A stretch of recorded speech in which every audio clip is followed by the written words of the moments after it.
8th standard maths പുതിയ പാഠപുസ്തകത്തിലെ unit 1 വർഗങ്ങൾ എന്ന പാഠഭാഗത്തെ ചില പ്രവർത്തനങ്ങളാണ് ഇവിടെ പറയുന്നത്. ഒരു സംഖ്യയുടെ വർഗം എങ്ങനെ കാണാം എന്ന് നോക്കാം. ഉദാഹരണമായി 1ന്റെ വർഗം 1 സ്ക്വയർ സമം 1 ഗുണിക്കണം 1 സമം 1. 2ന്റെ വർഗം 2 സ്ക്വയർ സമം 2 ഗുണിക്കണം 2 സമം 4. അതായത് ഒരു സംഖ്യയുടെ വർഗം കാണാൻ സംഖ്യയെ അതേ സംഖ്യ കൊണ്ട് തന്നെ ഗുണിച്ചാൽ മതി. 10ന്റെ വർഗം 10 സ്ക്വയർ സമം 10 ഗുണിക്കണം 10 സമം 100. തുടർന്ന് വരുന്ന സംഖ്യകളുടെ വർഗം എങ്ങനെ കാണാമെന്ന് നോക്കാം. 11 സ്ക്വയർ. ഇവിടെ കളം വരച്ച് ചെയ്യാം.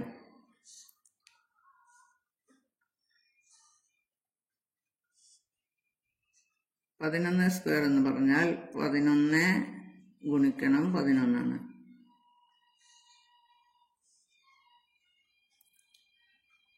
10ഉം 1ഉം ചേർന്നതാണ് 11. 10ഉം 1ഉം 11.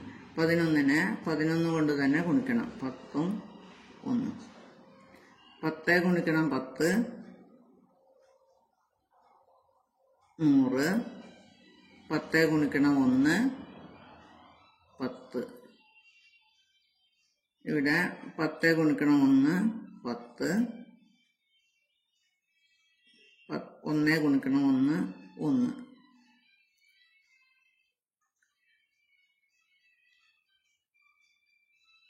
ഉത്തരം എഴുതി നോക്കാം. 100 കൂട്ടണം. ഇവിടെ 10ഉം 10ഉം 20. 20 എന്ന് എഴുതുന്നതിന് പകരം 10 ഗുണിക്കണം 1നെ 2 തവണയാണ് ഇവിടെ എഴുതിയിരിക്കുന്നത്. അത് തന്നെ എഴുതാം. 2 തവണ എന്നുള്ളതിന് 2 എഴുതാം. 2 ഗുണിക്കണം 10 ഗുണിക്കണം 1. 10 ഗുണിക്കണം 1. അതായത് ഇവിടെ 10നെ 1 കൊണ്ട് ഗുണിക്കുമ്പോൾ 10. അത് 2 തവണ വന്നിട്ടുണ്ട് എന്നാണ് ഇവിടെ എഴുതിയിരിക്കുന്നത്. കൂട്ടണം. ഇവിടെ 1. ഉത്തരം 100 കൂട്ടണം 10 ഗുണിക്കണം 2 20. 20 ഗുണിക്കണം 1 20. അപ്പം 100 കൂട്ടണം 20 120. 120 കൂട്ടണം 1 121 സമം 121. അടുത്തതായി 12 ഗുണിക്കണം 12. അതായത് 12 സ്ക്വയർ.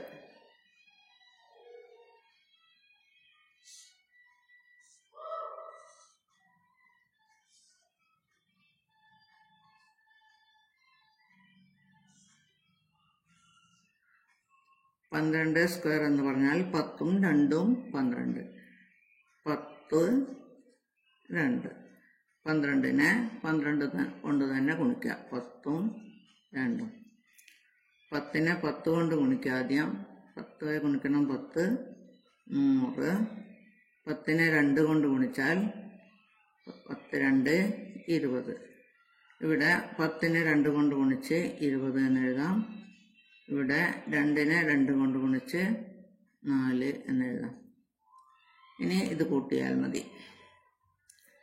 100 കൂട്ടണം 20 20 40. 40 എന്ന് എഴുതിയാൽ മതി. പക്ഷെ വലിയ ക്രിയയിലേക്ക് പോകുമ്പോൾ അത് പ്രയാസമാവും. അതുകൊണ്ടാണ് 10 ഗുണിക്കണം 2 10 ഗുണിക്കണം 2 20. അത് 2 തവണ വന്നു എന്നാണ് എഴുതുന്നത്. 2 ഗുണിക്കണം 20 എന്ന് എഴുതിയാലും മതി. അല്ലെങ്കിൽ 2 ഗുണിക്കണം 10 ഗുണിക്കണം 2 എന്ന് എഴുതണം. എങ്ങനെ വേണമെങ്കിലും എഴുതാം. 2 ഗുണിക്കണം 20 എന്ന് എഴുതാം. അത് ബ്രാക്കറ്റിലിടുക. കൂട്ടണം 4.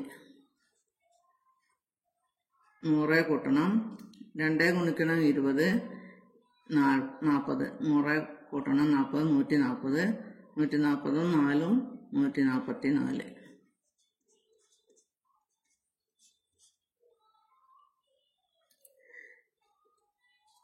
ഇത് തന്നെ നമ്മൾക്ക് ഇങ്ങനെയും എഴുതാം. ഉദാഹരണം 11 സ്ക്വയർ സമം, നമുക്കറിയാം 11 എന്ന് പറഞ്ഞാൽ 10 കൂട്ടണം 1 അപ്പം 10 സ്ക്വയർ കൂട്ടണം 10 1 11. അപ്പം 10 ഗുണിക്കണം 1 2 തവണ,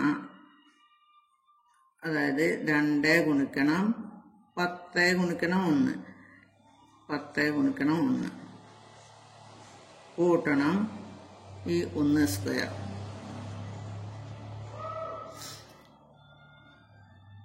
ഇങ്ങനെയും എഴുതാം. അടുത്തത് 12 സ്ക്വയർ എങ്ങനെ എഴുതാമെന്ന് നോക്കാം. 12 സ്ക്വയർ സമം 10ഉം 2ഉം 12. അപ്പം 10 സ്ക്വയർ കൂട്ടണം 2 ഗുണിക്കണം 20 എന്നാണ് എഴുതേണ്ടത്. 20 എങ്ങനെയാണ് കിട്ടുന്നത്? 10നെ 2 കൊണ്ട് ഗുണിക്കുന്നതാണ് 20. 10നെ 2 കൊണ്ട് 2 തവണ ഗുണിക്കുക. അതായത് 10നെ 2 കൊണ്ട് ഗുണിച്ചാൽ 20. 20 ഗുണിക്കണം 2, 2 ഗുണിക്കണം 20 എന്ന് എഴുതാം. കൂട്ടണം 2 സ്ക്വയർ. ഇവിടെ 10 സ്ക്വയർ 100, 2 ഗുണിക്കണം 20 40, 140. 140 കൂട്ടണം 2 സ്ക്വയർ 4, 144 എന്ന് കിട്ടും.